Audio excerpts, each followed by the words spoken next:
Stop using Canva to sell these digital products and do this instead. I'm not going to tell you to sell an online course or an ebook or a journal. We need to think outside the box. So number one, what about stock photos? Photos that you already take, videos. That's in huge need right now. Stock videos is something that, for example, if I'm pouring a coffee and it's like super aesthetic and I know that people want my stuff, why not sell those instead of the typical course, book, all of that, especially if you're really good at it. Number two, template. Now, hear me out because I just said don't use Canva. But what about a presentation that you're really good at, especially if you're in your niche and you're an industry leader? Perhaps you're a beauty professional and you're really good at creating these presentations. Then put that in the template. Number three is some sort of webinar. Yes, a masterclass. Perhaps it was free at once, but it was so good. The replay can be a paid class. The way that you can package this is you're going to add some sort of bonus or a transcript that goes with it or something to make it juicy. The main thing, the information that you have, it needs to have some sort of transformation. Number four is an audio training. Same with the webinar, but taking the visual aspect away, just as powerful because people learn different ways. Number five, digital product subscription. So hear me out. Remember when I said stock videos?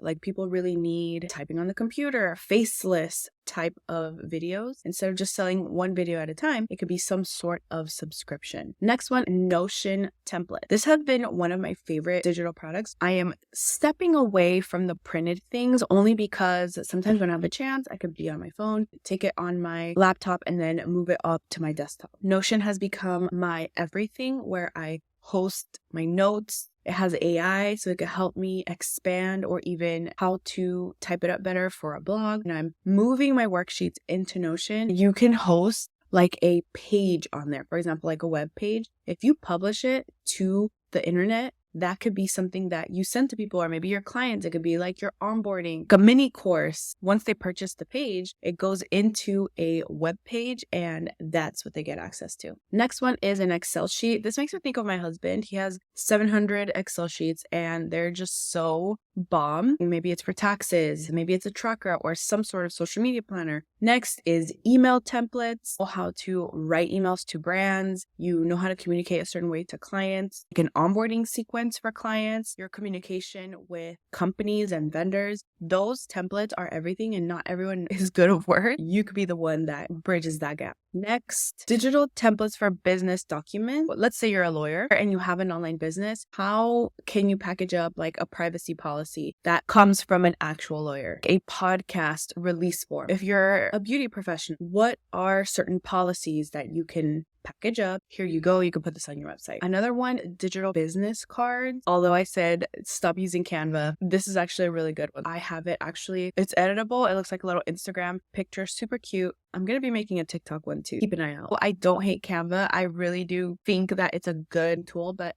think outside of the box. You don't only have to resell journals you're already good at and you already have. If you want to create a digital product from scratch, or perhaps you need a template to start from scratch, inside the Brand to Profit plan, there's a whole section of done for you templates just in case you need some sort of jumpstart, whether you want to create a masterclass or some sort of digital